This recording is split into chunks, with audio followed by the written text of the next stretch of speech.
E eu estou rindo porque nós estamos fazendo uma campanha lá, Roma, e 4 vezes nós vemos esse salmo. Então, cada dia é alguém que traz uma palavra.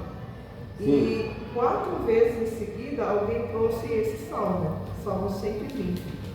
Então, eu comecei a meditar nesse salmo e o Senhor falou grandemente comigo e eu senti assim o desejo de trazer para os irmãos essa palavra. O Salmo 120, o salmista ora para que seja livre do mentiroso e caluniador. Então começa assim: na minha angústia clamei ao Senhor e Ele me ouviu. Senhor, livra a minha alma dos lábios mentirosos e da língua enganadora. Que te dará ou que te acrescentará a língua enganadora? Flechas agudas no valente, com brasas vivas de zimbro. Ai de mim que peregrino em Meseque e habito nas tendas de Quedar. A minha alma bastante tempo habitou com os que detestam a paz. Pacífico sou, mas em eu falando, já eles estão em guerra. Louvado seja o nome do nosso Deus. Então, meus queridos, para começar, o Salmo 120 é um salmo de Davi, um salmo do rei Davi. Davi, quando ele escreveu esse salmo aqui, ele estava numa situação difícil, ele estava num momento difícil. Por que esse momento difícil? Era um momento em que ele fugia da face de Saul, mas justamente nesse momento, Samuel, o profeta Samuel, havia falecido. Então agora Davi, imagine um homem fugindo de um rei, o rei Saul. Ele fugia do rei. Então, na verdade, ele estava fugindo do homem mais poderoso da terra. Então, Davi fugia do rei. Ele estava sendo assim desamparado da nação. Havia com Davi 300 homens que foram se juntando a ele no decorrer da sua caminhada. E eram somente esses que estavam com ele. E aí o único respaldo que Davi tinha, além do Senhor, é claro, era Samuel. Porque Samuel sabia a situação de Davi. Samuel compreendia. Samuel sabia que Davi era uma pessoa inocente, que ele fugia de Saul. Por quê? Porque Saul havia estado com ciúmes dele, com inveja de Davi. Então, naquele momento, Davi longe de sua casa, escondido nas montanhas, nas rochas, nos lugares desertos. Então ele tem essa notícia que Samuel, o profeta, havia passado para o Senhor, havia falecido. Então nesse momento, Davi, ele escreve o Salmo 120, porque ele se encontrava assim, pessoas falando mal dele, pessoas, línguas enganadoras, línguas fraudulentas, falando coisas de Davi que não eram verdades, coisas infundadas. Então ele começa a dizer assim: na minha angústia clamei ao Senhor. Glória a Deus. Isso quer dizer o quê? Que Davi estava angustiado, que no momento que ele escreve este salmo, a sua alma estava angustiada.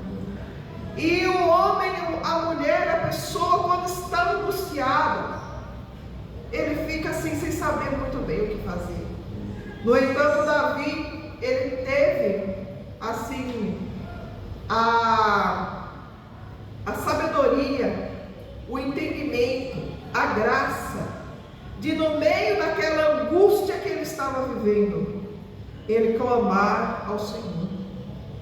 E aqui nós temos logo a resposta, que ele clamou ao Senhor e Deus o ouviu.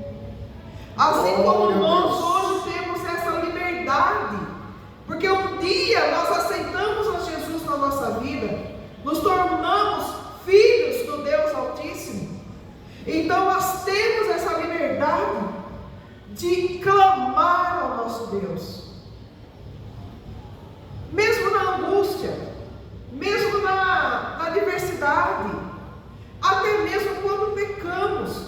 Porque o ser humano, ele tem uma coisa assim: quando ele faz algo que Deus não se agrada, a tendência dele é fugir.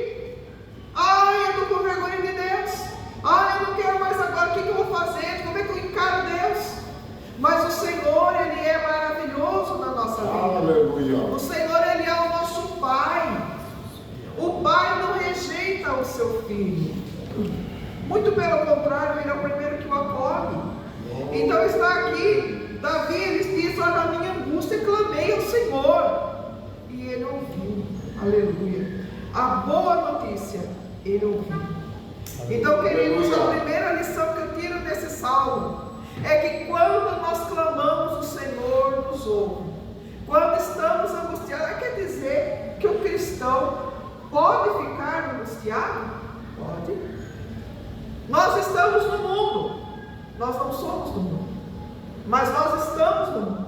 E enquanto nós estivermos no mundo, nós estamos sujeitos a passar por tudo o que o mundo passa. No mundo, disse Jesus, no mundo tereis aflição. Aleluia. Mas tenha bom ânimo, porque se nós desanimarmos, nós não vamos vencer. Nós precisamos vencer animados. O ânimo é uma arma que o Senhor deu para nós. Tenha bom ânimo. Mas o ânimo não é um estado de espírito, não é algo que vem de dentro. Não, o ânimo você pode exercitá-lo na sua vida. O bom ânimo precisa exercitar na sua vida. Ah, eu estou desanimado, então muda esse quadro. Muda esse quadro. Vamos mudar isso. Começa a louvar o Senhor, começa a ler uma palavra, começa a adorar, começa a clamar, começa a buscar. Ânimo, vem logo, porque o desânimo tem que sair, em nome de Jesus. Então Davi diz assim: na minha angústia, clamei ao Senhor. Deus, tu és tremendo, Senhor. Aleluia. Glória a Deus. Aí, no versículo 2, diz assim, ó: Senhor, livra a minha alma dos lábios mentirosos e da língua enganadora. Veja só quantas calúnias Davi estava passando naquele momento. Muitos falavam que ele estava fugindo porque ele havia pecado. Muitos falavam que ele estava fugindo porque ele queria roubar o trono, quando na verdade Davi foi ungido rei quando ainda era um adolescente. Então ele não pediu por isso, mas isso aconteceu na vida dele. Deus o escolheu, ele era o escolhido. E muitas vezes eu falo para você, cristão, você vai passar por lutas, por momentos difíceis, porque você é simplesmente um escolhido de Deus. Aleluia. Glória a Deus. Muitas coisas, muitas são as aflições do justo, é o que diz a palavra, mas o Senhor os livra de todas. Quando você é um escolhido da parte do Senhor, você passa por momentos difíceis. Maravilhoso. Passa sim por calúnias, filhos de Belial, pessoas desocupadas, que ficam falando mal da tua vida, falando mal de você, mas você levanta a tua cabeça em nome de Jesus e prossegue na caminhada, prossegue com Deus, porque o Senhor já tem ouvido a tua oração. Aleluia. Como nós lemos aqui. Então veja bem, Davi estava pedindo para que Deus o livrasse dessas línguas malvadas aqui, para que o Senhor fizesse justiça para com ele. Aqui fala assim, ó: flechas agudas, ou melhor, versículo 3: que te dará ou que te acrescentará a língua enganadora? Aí vem o versículo 4: flechas agudas do valente, como brasas vivas de zimbro. Que é isso? Flechas agudas do valente, com brasas vivas de zimbro? O que era o zimbro? O zimbro era uma árvore. E essa árvore, ela era uma árvore forte, uma árvore que quando ela era queimada, feito com carvão vegetal, ela durava muito. Era uma brasa viva, uma brasa que durava muito tempo ali queimando. Aleluia. Então ele fala assim que não é uma brasa comum, são brasas vivas de zimbro. Então o que te fará? O que te fará ou o que te acrescentará a língua enganadora? Uma pergunta que ele faz. O que se fará com essa língua enganadora? Aí ele dá a resposta: flechas agudas e brasas vivas de zimbro. Então era o desejo que Davi tinha, que os seus inimigos eles fossem flechados e eles levassem brasas, fossem atormentados com brasas e brasas vivas de zimbro. Esse era o desejo de Davi. Mas ele continua falando aqui no versículo 5: ai de mim, que peregrino em Meseque e habito nas tendas de Quedar. O que era, né, Meseque? Meseque era uma região, né, Quedar era uma região onde havia povos inimigos do povo de Deus, povos que ficavam tipo assim, nômades, mas que não gostavam do povo de Deus, não gostavam de Israel. Então ele diz assim que eu sou como um peregrino, que é peregrino em Meseque. Ai de mim que peregrino em Meseque, ai de mim que habito nas tendas de Quedar. Então ele estava se colocando numa situação de solidão. Interessante que hoje conversava sobre isso com a Helena, sobre o crente ser sozinho, só. Por que o crente é sozinho? Porque ele é chamado desde o ventre. Quando a pessoa é chamada desde o ventre, ele é separado desde o ventre. E é uma coisa que muitas pessoas não entendem. Nós somos únicos. Nós somos ímpar. Nós não temos unidade, assim, não nos enturmamos muitas vezes com as pessoas. Por quê? Porque somos ímpar. Né? Temos amizade com todos, vivemos em paz com todos, mas quando o Senhor nos chama, é sozinho, né? Somos ímpar. Eu vejo assim o exemplo de Jesus. Jesus ele esteve aqui na terra, ele fez a obra do Senhor, ele trabalhou na seara do Senhor, ele plantou a igreja. O Senhor fez obra linda aqui, curou muitos, o Senhor operou muitas maravilhas, muitos sinais. Ele esteve ali com os seus discípulos e deu poder para os discípulos. Eles expulsavam demônios, eles expulsavam enfermidades, ele repartiu um pouco do seu poder, da sua unção com os seus discípulos. Mas no momento em que Jesus estava lá no Monte das Oliveiras, em que ele orava, em que ele falava com os seus discípulos: ore comigo. No entanto, quando ele sai da oração, ele encontra os discípulos dormindo. E ele fala assim: nem uma hora pudeste velar comigo, nem uma hora você pode orar comigo, porque naquele momento era um momento de solidão. Então o cristão ele vai passar por solidão. Há um momento que você passa sozinho, que você bebe o cálice sozinho, não tem como ser diferente, mas o Senhor é conosco, o Senhor é na nossa vida, o Senhor está conosco. Glória a Deus. E aí no versículo 6, ele vai falar assim: a minha alma bastante tempo habitou com os que detestam a paz. Pacífico sou, mas em eu falando, já eles estão em guerra. Pacífico sou.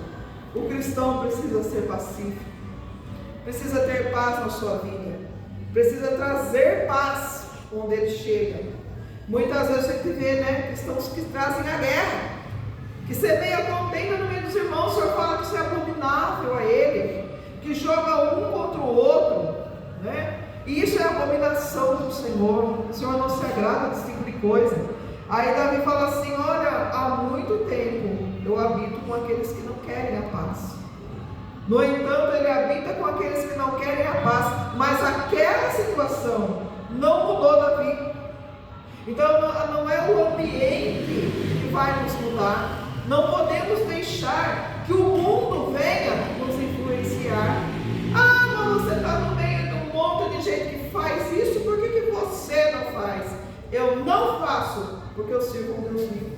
Sou diferente do mundo. Nós temos que levantar a nossa bandeira. A nossa bandeira é a bandeira ensanguentada. Nós temos que mostrar que somos diferentes. Eu não posso deixar que o mundo me empurre para um caminho que eu já deixei faz tempo. Hoje nós estamos vivendo uma situação, um tempo, que ou nós somos de Deus, ou nós não somos de Deus. Não está mais naquele momento de ficar cocheando entre dois caminhos. Ah, eu vou, eu não vou, eu faço, eu não faço. Não! Nós temos que estar na presença do Senhor, fazer a vontade do Senhor, andar nos caminhos do Senhor. Não importa se eu estou no meio de uma multidão que está indo na contramão, eu não vou junto com eles. Eu não posso ir junto com eles. Eu tenho que seguir a palavra. Eu tenho que servir o meu Deus. Eu tenho que fazer a vontade de Jesus. Não posso me voltar contra. E ele fala: pacífico sou. Mas em eu falando, eles já estão em guerra. No entanto, com tudo isso que Davi estava sofrendo, maravilha de Deus, ele preferiu o quê? Clamar ao Senhor. E Deus ouviu a sua oração. Aleluia. Então, como Deus ouviu a oração de Davi, ele ouve a nossa oração também. Ele ouve a tua oração também. Glória a Deus. Às vezes a gente pensa assim: parece que Deus não está ouvindo, mas Deus está ouvindo. Parece que nada está acontecendo, mas está acontecendo. Quando começa as coisas se levantarem, ao reboliço no meio do povo, quando começa isso, o reboliço na tua casa, o reboliço na tua vida, é porque a obra do Senhor, ela está sendo feita. Aleluia. Deus já está agindo, Deus está operando na tua vida. É fruto, é resposta da tua oração. Amém, meus queridos irmãos? Amém. Então, que Deus nos abençoe em Cristo Jesus. Eu agradeço essa rica oportunidade em nome do Senhor.